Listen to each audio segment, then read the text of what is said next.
तुमच्या पोटामध्ये सतत आणि जास्ती प्रमाणात गॅसेस तयार होत असतील, काहीही खाल्लं पिल्लं तरी पोट गच्च होणे, गॅसेस होणे, तो गॅस वरून ढेकरांमार्फत बाहेर पडणे, खालून गुदद्वारामार्फत बाहेर पडणे, ही तक्रार. आणि त्याचबरोबर ढेकरा ज्या येतात त्या अगदी लाऊड इरक्टेशन्स असतात, मोठ्या आवाजाने येणाऱ्या ढेकरा, जसं की एखाद्या सोड्याची बॉटल ओपन केल्यानंतर जसा मोठा आवाज येतो त्याच पद्धतीने मोठ्या आवाजातल्या ढेकरा या पेशंटमध्ये पाहायला मिळतात.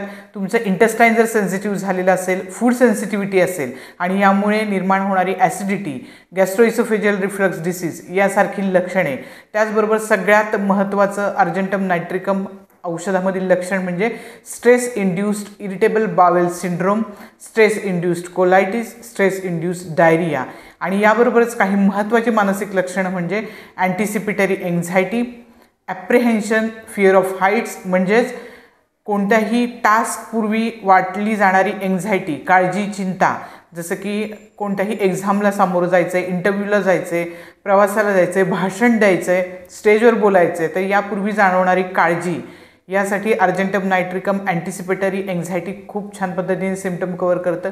त्याचबरोबर ॲप्रिहेन्शन म्हणजे कुठल्याही छोट्या छोट्या गोष्टींची भीती वाटणे, उंचावरून खाली पाहण्याची भीती वाटणे, अशा पेशंटला गोड आवडतं, साखर आवडते आणि त्यामुळे डायरियासारखे, गॅसेससारखे त्रास होतात, ॲसिडिटी होती.